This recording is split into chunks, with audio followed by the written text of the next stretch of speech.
Minister, I'm glad to get the opportunity to speak on the bill. And there's a lot in the bill, and a lot that's praiseworthy in the bill. But I'd like to speak first about the overarching situation. And the simple fact of the matter is that there's not enough available houses for the people seeking houses. And that's having two effects. One, that there are people in homelessness because they cannot get accommodation. They're living in hotels, they're living in B&Bs, they're living in all sorts of arrangements other than the one they want, and that is a permanent home. And the second obvious issue that arises out of that is when you make anything scarce, the price goes up. And that's an inevitability.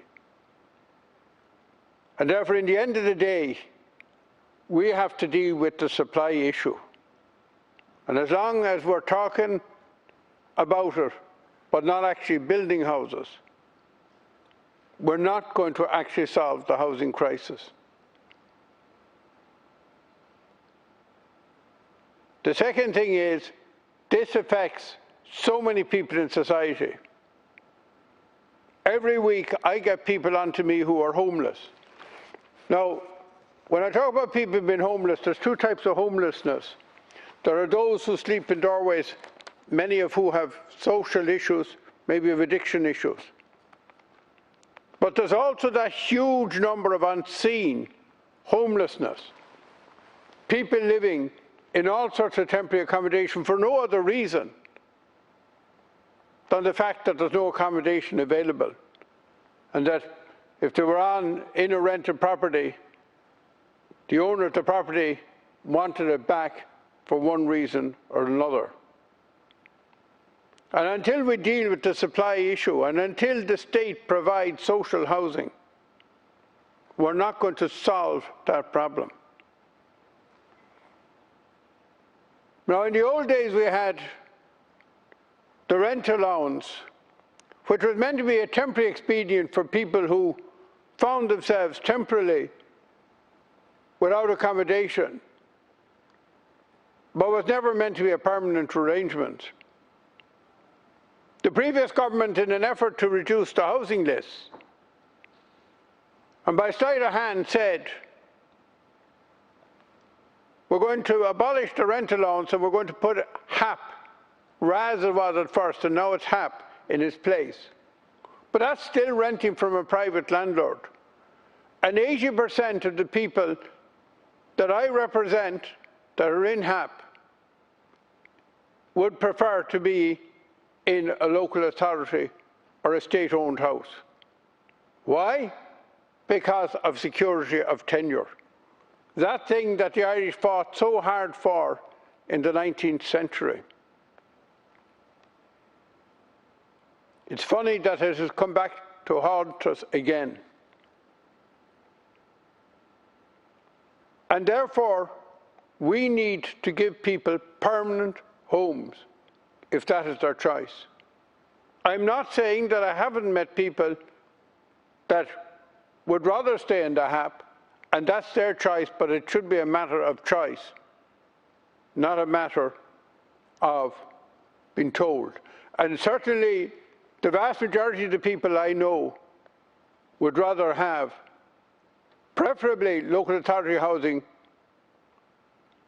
or maybe as a second choice, voluntary housing. And I would just like to say that I would find that most people, again, given a choice between voluntary and local authority, they'd prefer the local authority house because they can aspire to buy it out.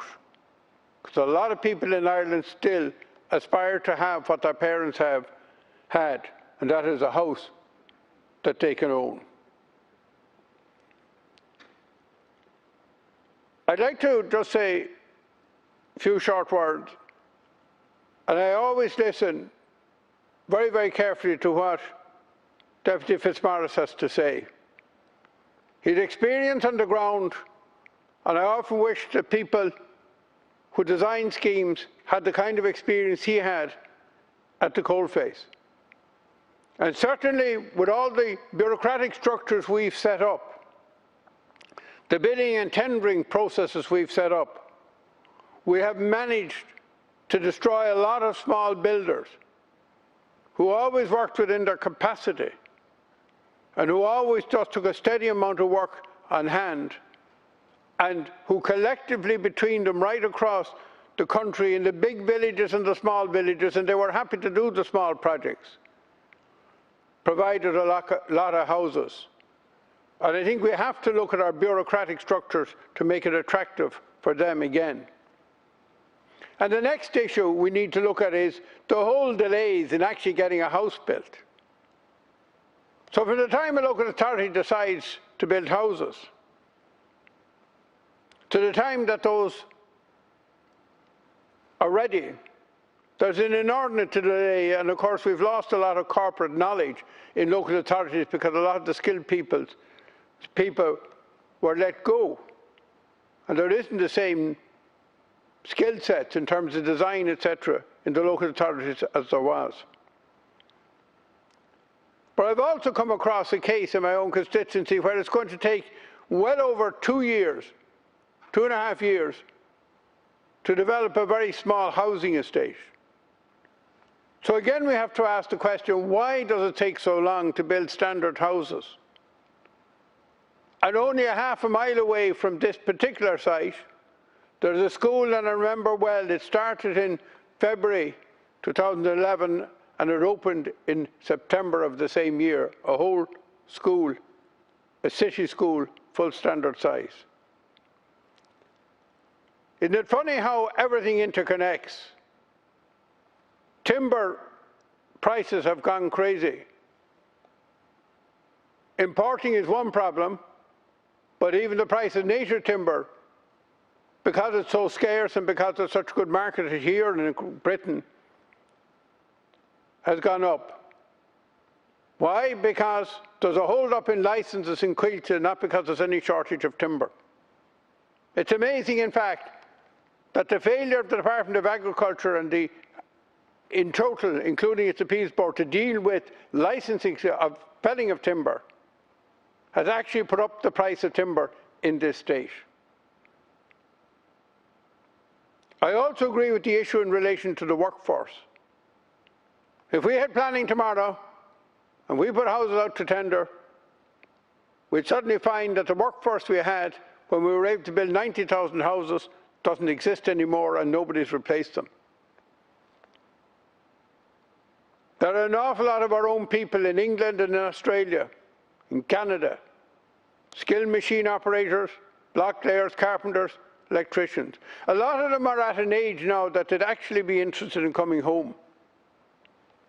But we've had this argument before about relocation costs, relocation barriers, having to sit your driving test again when you come home, all sorts of issues that arise. I think we should look into that matter and see, should we give an inducement to people with certain trades to come home, just as we issue work permits to non-EU citizens where we have critical shortages. Why not induce some of our own home to build the houses? Now, I'd also like to address the issue from the point of view of the person looking for the house. Local authority houses, if you went back into previous generations, they were inhabited by people mainly who had jobs. Now people who only have a social welfare income are the only people who can get on the housing list. And even in some cases, I have come across cases where there is no income in the house except social welfare income. They're exceptional, but they're there. And they too were above the income limits for social housing. Now, I believe that's creating its own social segregation. I believe it's wrong. And I believe the people working on low incomes should be entitled to get social housing. And the second thing is, those people have nowhere to go, because if they go to a bank to get money or they go looking for a Rebuilding Ireland loan, they won't get it. It's absolutely farcical that the hard-working people on very modest wages are not, in fact, they're too high for the social housing, and they're not in the position to borrow money.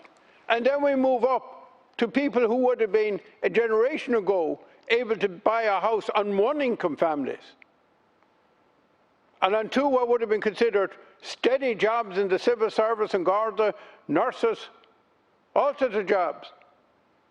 They can't buy houses. And this is quite ridiculous. And in many cases, when they apply to a bank, they will be told, or apply to the state loan agency that gives money for houses when the bank failed you, in replacement of the old county council loan. When you apply to them, you find out that the repayments of the highest loan that they would give you are much less than the current rent that you're paying and everybody else of your cohort is paying on the market. So it's not because these people are paying exceptional rent, they're paying the going rate, and you cannot borrow as much and have repayments that would be as big as the rent you're paying. Now, you would think it would be the other way around. That it would be said that somebody who's renting a house and able to pay, if they're paying $2,000 a month or $2,500 a month, and in this city it would be higher. You'd think you'd be able to borrow as much money as would give you a repayment of that capacity, and a little bit more, in that there would be generally a feeling that you'd stretch yourself that little bit further if you had your own house. We all did that when we got houses. We all stretched it that little bit further because our house became our most precious possession. And I haven't got as far as the schemes that are in the bill. There's just so much to be done on this subject. I would like to say that I really like the idea of affordable homes. The one warning, I have made this view known before to the Minister, and I say it again: don't make it legally too complex and too cumbersome. And the only way we'll test this scheme is by the number of people who actually wind up living in affordable homes. I have seen in the last 10 years so many attractive schemes destroyed by red tape. The tenant purchase scheme destroyed by petty rules. And the measure of this scheme is how many people actually will get an affordable house from now to 5 years. Nothing yet. And I hope that we watch the small print carefully. The thing that has been damned so many good initiatives that look good, I hope that we make sure that this works as it says in the tin, and that the houses are really affordable. But we also must deal with the loan element, because they still have to borrow money to buy these houses. As I said, could go on, but as I said at the very, very beginning, the problem is quite simple. If we don't build a lot more houses at a fair price to the punter, we're not going to solve this problem. And in that context, I have to say that we must deal with the delays in planning and in process. And that every process seems to be slower than it was in the past. And one would think with computers that everything would be faster than it was with the past, but everything seems to be more complex. And one of the big things we will have to do is to make things faster. And finally, Minister, I believe one of the biggest hold-ups to making progress on the housing front is a hidden barrier that's there, that was put there by the last government, by the state. And they call that the National Planning Framework. And the way that's working out on the ground, the reality is that it's going to hold up housing in every town and village across the country. And it might be very idealistic, but it's not very realistic. And in the end of the day, For those who don't have houses, they want realism. That's the most thing they want. Go to Margaret.